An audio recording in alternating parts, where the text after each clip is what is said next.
Hello, half-size me. All right, today we're going to talk about help. How do I figure this whole crazy calorie thing out? And why is it important to start at the highest possible calorie range? And ooh, listen to that bird just talking away.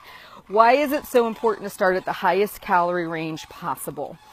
So first thought, and this is geared towards Lorna, but this is something that anybody can apply.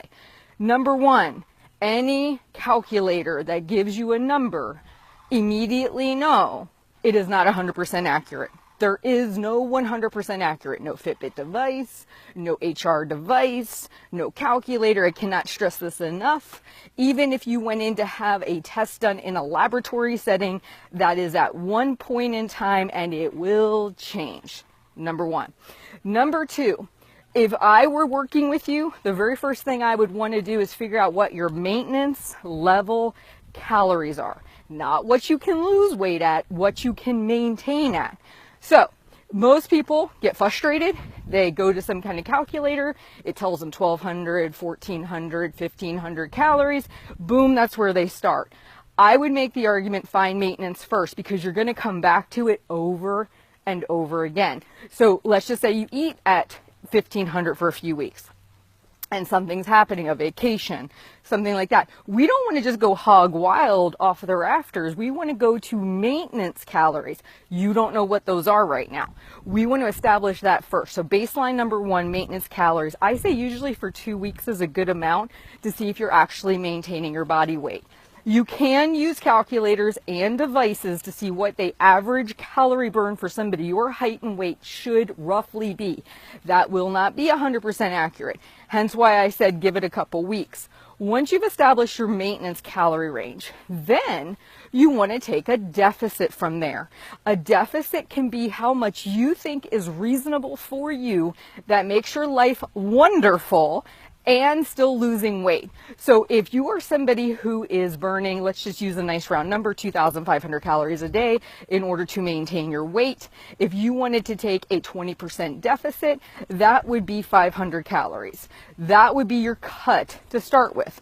If you want to go more conservatively, you could take a 10% deficit, which would be a 250 calorie decrease, right? So that means now you're eating roughly 2,250 calories. That's what you want to be thinking about when you're doing this. Please, please, please do not go to MyFitnessPal. It almost gives every single human being, regardless of age, gender, and weight, not everyone, but very much close to, 1,200 calories as a starting point. I would encourage you, don't do that. The answer to Lorna's question, why is it again that I don't want to do that?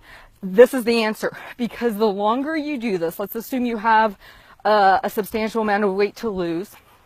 The longer you do this, you are slowing your metabolism down over time. It's just human nature, it's biological nature. Your body is adjusting to the calories that you are feeding it. And it will slow down everything else. It's going to slow down all of the other biological functions in your body to adjust to the calories that you're feeding it. So we want to be very strategic and almost trick the body. You want to be giving it just under what you really need to maintain, so it's losing fat, but it's not adjusting so quickly. And so it's sustainable. So there's two reasons.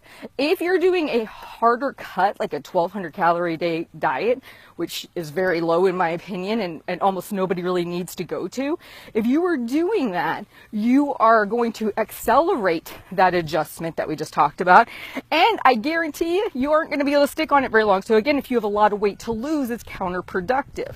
So these are all thoughts to take away. Number one, 2 weeks at maintenance. Number two, what is a realistic deficit that I can sustain to help me get to my weight loss goal? Now, let's just say you picked one of those target numbers, one of those deficits, and they aren't working. Maybe you're not getting all the calories that you're eating every day, or it's just not the right level for you. Maybe you're a little off on the maintenance phase of it.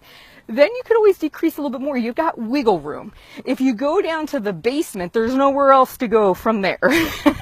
So these are all thoughts that I hope will help when you are trying to establish where to start, how to progress, and why it's so important to be thinking like that. We're in this for the long game, not the short game. Now, as you can see, it's a swelteringly hot day.